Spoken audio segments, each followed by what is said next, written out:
students, in the last video, I described how land is unevenly distributed and from where the labor is arranged in village Palanpur in the farming activities. Now the next topic is the capital needed in farming. As you know, capital is the third most important factor of production needed in the farming. We have already seen that the modern farming methods, they require a lot of capital. Now students, capital can be of two types. I explained you earlier. One is fixed capital, that is in the form of machineries and tools. And second is working capital in the form of raw material, or you can say seeds in the case of farming.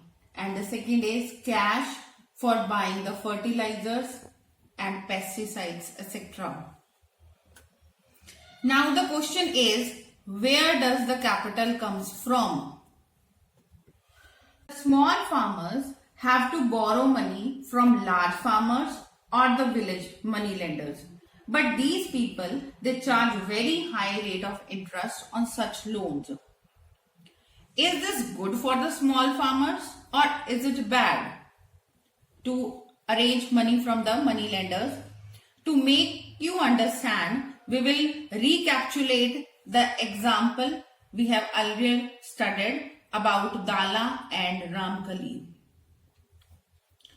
where Dala said he owed the local money lender rupees 2000 and he had taken rupees 1000 last summer. Now here, when he is not having money, he is not able to repay the money lender. So it creates a great distress to repay the loan. And the money lenders, they also exploits them. So in this situation, the small farmers or the small laborers, they have to face a lot of problem. This will be more clear from the given example of Savita, a small farmer. Savita plans to cultivate wheat on her 1 hectare of land. But she wants cash to buy water and repair her farm instruments. She estimates that she needs rupees 3000. She didn't have money and decided to borrow from a farmer, a large farmer named Tejpal Singh. So students, Tejpal Singh agrees to give Savita the loan, but he charged 24% rate of interest for 4 months. As you know, it is a very high rate of interest. But Savita promised to work on his fields as a laborer during the harvest season at rupees only 35 per day, which is very low wage rate. But she was not having any option. As a mother of 3 children, she agrees to these tough conditions as she knows getting a loan is very difficult for a small farmer.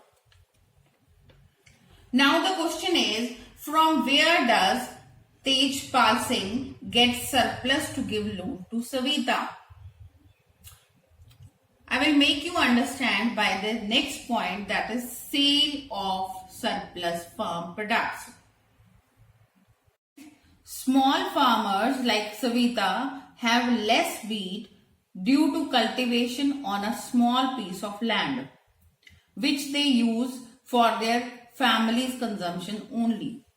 But the medium and large farmers like Tejpal Singh have a surplus of wheat from all their lands.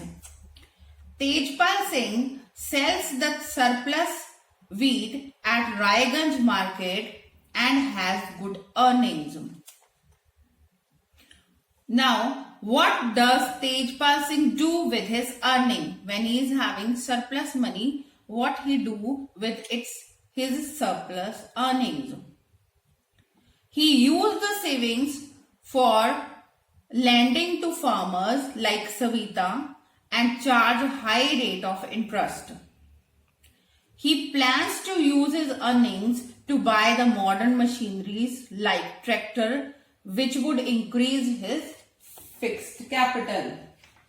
Like Tejpal Singh, students, other large and medium farmers, they sell their surplus farm products and earn money. A part of the earning is saved and kept for buying capital for the next season. And some of the farmers, they use their savings to buy cattle, trucks or set up shops. Non-farm activities in Palampur. Farmers in Palampur also perform some activities other than farming to earn their livelihood. 75% of the farmers in village Palampur, they perform farming, and other 25% of the people they working in the Palampur, they are engaged in the other activities than farming. These activities are known as non-farm activities. Now the other activities, non-farm activities done in village Palampur are: number 1, dairy. In this activity, people feed their buffaloes on various kinds of grass and jowar or bajra that grows during the rainy season, and the milk is sold in the nearby village Raiganj. There were 2 traders from Shahpur town who have set up collection centers at Raiganj, from where milk is transported to other towns and cities, and in this way they earn their livelihood from dairy farming. Second is small scale manufacturing. Now small scale manufacturing is carried in village Palampur, and very less number of people they are engaged in manufacturing, and it is only done on small scale in this village, mostly done at home or in the fields with the help of the family labor. No extra people are engaged for that. For example, making jaggery from sugarcane and selling them to the traders at Shahpur. In such work, income is very less.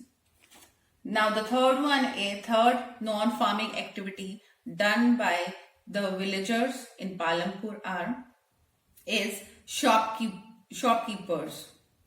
Very few people are involved in exchange of goods. The shopkeepers, they buy goods from wholesale market in the cities, and in return they sell them in the village.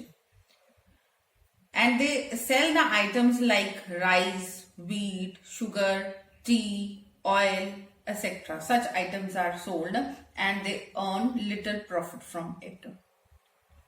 And the fourth activity, non-farming activity done in the village Palampur is transport.